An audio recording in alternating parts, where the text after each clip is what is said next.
Hey guys, Anthony here from Rev3 Games with Jeff Rubin from CollegeHumor and the Jeff Rubin podcast. Welcome, sir. Hey, how's it going? Good, man, good. We were gonna do top 5 horror games, and then we decided not to. We decided to do. I'm certain that list exists elsewhere on the Yeah. internet. If you remain interested in the top 5 horror games, I suspect if you Google it, it's already out We'll there. link the 20 most popular Google links for that result. 20 top 5 horror game list is what we should have done. That's what we should have done. But instead, we were thinking about kind of what is really the scariest genre of games, Jeff Rubin. Full motion video games, FMV. It was the darkest point, I think, in video game history, and I don't know if we ever thought we were that may going to be get out of true. it. I think when CD-ROMs were first around, and we just had all this space. Yeah. What am I going to do with 600 megabytes? And they were just like, what's better than graphics?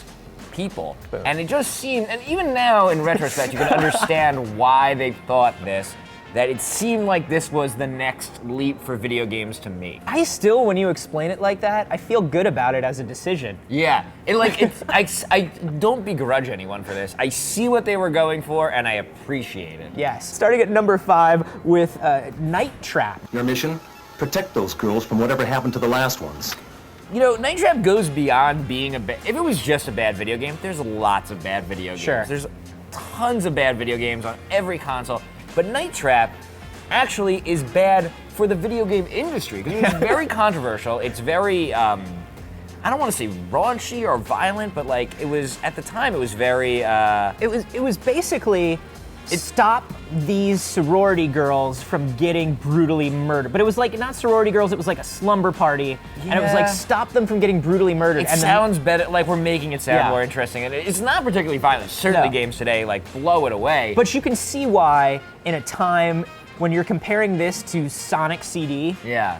the media maybe jumped on this and was like, whoa, this is terrible. But I think it's worth noting that not only is this game bad in and of itself, it actually like dragged down the video game industry and like gave video games, even good video games, a bad name. Yeah. That's how bad Night Trap is. Yeah, so basically you sit in a control booth with different video feeds of this slumber party. And the idea is... This is a common theme of full motion video games Yeah. because you can't actually interact with anyone. So like a common theme is like, you're in another room Yeah. watching everything.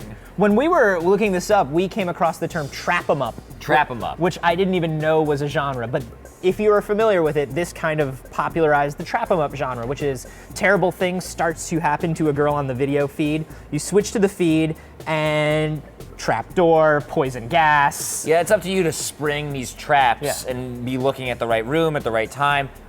Extraordinarily difficult game to play if you actually sit down and play it, which I do not recommend. Our next one, moving on here, you were talking about B-level celebrities, but there were some A-level music industry people who got together for the Sega CD yet again for Make My Music Video. Make My Music Video. There are 3 Make My Music Video games. I believe there's at least 3. There may be more. Maybe they were planning more. The 3 I know about, and I can't believe I know about 3 of them. CNC Music Factory, Marky Mark and the Funky Bunch, and Kid and Play. Wow. So this is just another example. I feel like you kind of saw this when Kinect came out, where there's this entirely new thing, and people are like, what do we do with it? How do we make games out of this? And you see probably more bad ideas than good. And this is, again, no one knew how to make a game for full motion video, and the idea is you're making a music video for these bands, and you have 3 cameras of footage to choose from. Some of it's of the band, some of it's just stock footage, some of it's just public domain random. Yeah, it absolutely makes no sense. It'll be like dancing girls and Kid and Play, and then 1940s factory workers going to the cannery. And you're just like, choose which one you want. So you have to, you're just making a music video, but the gameplay, as much as there is any, comes in and like, you are judged at the end on the music video you made. It'll play it back for you. And I think you can also do, I'm using this word very, very loosely, effects on these clips. You can maybe make them monochrome or invert them or like, it's all reverse very, them. So very, very, very simple.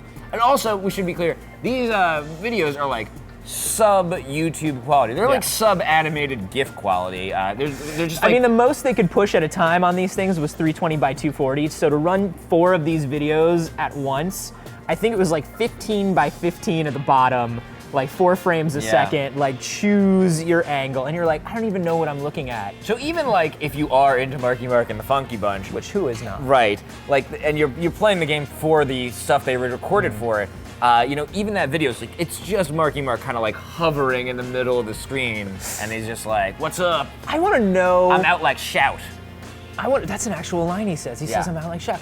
I wonder if you could have ordered a collector's edition of all 3 and what you got with the pre-order if you did back then. The idea is somewhat sound of like an interactive music video where you make your own music. Obviously, it shouldn't have been on Sega CD, but I wonder if maybe there's a way to execute that idea a little more competently now, where you can make your own footage and like put it online for people to judge instead of what is essentially a Genesis CPU. Yeah.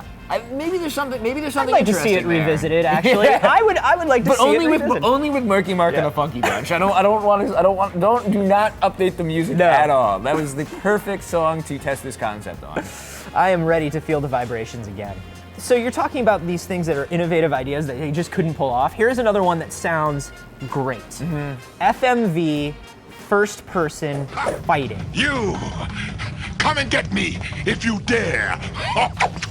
Supreme Warrior tried to do this, okay? And Does if that you- sound great? If Does you that think sound great? about it, here is, you're looking at a real actor, somebody who's really trained in martial arts, and it's from the perspective of the person in the fight.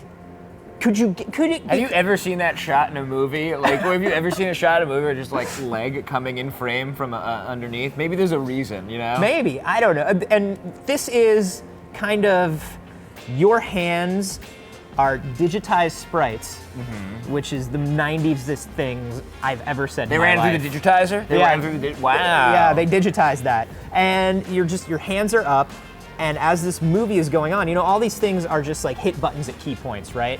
So you're looking for the opening for a punch or a kick in this guy's essentially pre-choreographed fight. He does the same things no matter what you do. That's the thing about full motion video, is it's just a video. So it's always gonna be the same thing, and the interactivity is limited, so you can't just like hit him whenever you want, because they don't have video of him falling at every potential moment. So there's only very specific moments where you can hit him. And, you know, the technology, I don't even know if it's still there, but like, it took a second. You remember how CD-ROM, we're talking like, this was when they were still measuring the speed of CD-ROM drives, and there was like a 2 times CD-ROM. So it takes a second to like find the next clip. You're So it's definitely not going to a want a smooth 4x CD-ROM to play Supreme Warrior. 8x if you can. You're gonna need a 486er compatible, and but it takes a second when you hit him. It takes a second to find the footage of him falling. So a fighting game, if nothing else, should be smooth and have a flow. And full motion video does not do that. This would not work at Evo. There's no frame counting for the attacks. That's not going to happen. Moving forward, they kind of were starting to get the idea that you can't just do full motion video. You have to kind of add a little bit more interactivity to it. And so there were some late in the game experiments that added some functionality. One of them was Sewer Shark. Sewer Shark. I believe, correct me if I'm wrong, a launch title for It was a Sega launch CD? title for Sega the CD. CD. Yeah, Sewer Shark had a lot of full motion video. It looked bad. It's great because what's everyone's favorite part of video game? The sewer level. Everyone loves when you're trapped in the tunnels of the sewers in a video game. Just give me more sewer levels. Why not make that? Why not blow that up into an entire game? And that was Sewer Shark. Not a fun game. No. But it is a little more interactive than the ones we've talked about thus far. Yeah, so you start off with that basic level of Dragon's Lair interactivity where it's like turn at the right moment in the right direction. But then they overlaid some sprites of some evil dudes all over the screen, and it turned into like a shooter where you had to aim and shoot at them. So this is the first game we've talked about, I think, correct me if I'm wrong, that takes place like actually in real time, where it's not like a turn-based thing where you're just deciding which video clip to play next. Yeah. This sort of resembles an actual video game. There's some video game elements there. Yeah, they were getting closer to it. Unfortunately, the shooting just worked so terribly. The sprites overlaid on the video looked so weird. Even then, to look at the sprites overlaid on the video looked strange and out of place. Yeah, it's kind of like, also, even if it looked great, it wouldn't be that fun. Like, it still plays like a first generation arcade shooter, like the Star Wars arcade game, the Vector Star Wars arcade game. That's the gameplay where you're just like moving forward, shooting things. But that game, one, it still works. Yeah, one, it's cool because it's Star Wars. Two, the vector graphics are neat. And it's always fun, like, you know, going down the Death Star run, going for the exhaust port. So that game, which is like 15 years earlier than Short, it's very similar gameplay, but that game that's 15 years older is significantly more fun. And that really kind of shows this sort of background thing that I think was going on, where it was just more marketing and executive types that were just like, we have the ability to do video, go do all this video. That's exactly the problem with full motion video. They weren't looking at it as like, can we make games with this? It was just like, we can do it, go! A lot of these games, Sword Shark is a game, which I'm not totally sure I can say about Night Trap. Like, Night Trap really stretches the definition of a video game. It really does. Our last one is probably, this may be my favorite one. And this is another one where they were like, no, we're gonna add the gameplay to this and it's gonna be amazing. And it's Mad Dog McCree. Can you help? Good. One more important thing. codger, don't tell me. And they were wrong. Mad Dog McCree, which, as far as I can tell, is the last according to movie theaters, the last arcade game ever made. They still have it. We wish we could get more for you kids, but this is all that's available. It's Mad Dog McCree. Mad Dog McCree is a light gun full motion video game.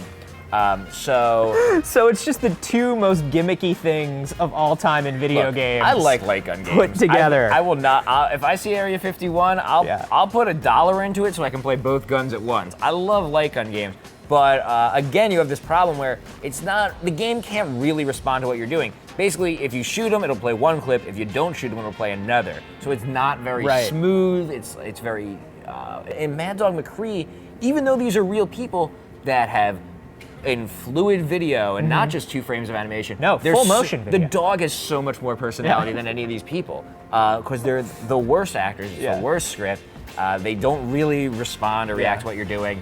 So even though it seemed like a giant step forward, because we were using laser discs, it really was a step back, and a temporary one, I guess, when we corrected for. But they're really much worse than the games that came before them. It's funny because Mad Dog McCree, just like Night Trap, though, is another one where I don't think we'll ever be rid of it. They released the Mad Dog McCree collection for the Wii. Like, it occupies a space in our mind now. And it's part of video game history. There's little doubt in my mind that they made money on Mad Dog McCree. Like, there's a Mad Dog McCree 2, like, someone got rich off Mad Dog McCree. I don't know if they got rich off Space Pirates and the others. And it's funny because the guy that made the Mad Dog McCree team, believe it or not, Scorsese did not direct that one. It was not exactly top-notch talent. So would you call Digital Leisure the Scorsese of full motion video games? Well, it's just interesting that even though the gameplay in Dragon's Lair and Dragon's Lair 2 and Space Ace is bad, they're generally pretty well remembered, and I think it's because the full motion video was probably the most high-quality full motion video ever produced. And also, that was in the arcade, and it was like 10 years early. Like, that was way earlier than Sega CD. So we had no idea as kids that there was a Laserdisc in there. Like, I just thought it was magic. That's part of the thing that made Dragon's Lair work, is I was 7 years old and I was controlling a cartoon. I think all arcade games are magic, you know? That's true. Jeff Rubin, thanks for coming by. Thanks for having me. This is so fun. Obviously, CollegeHumor.com, the Jeff Rubin podcast, which is awesome. Thanks so much. And of course, subscribe for more top 5s and other video game related content. He said, his voice cracking.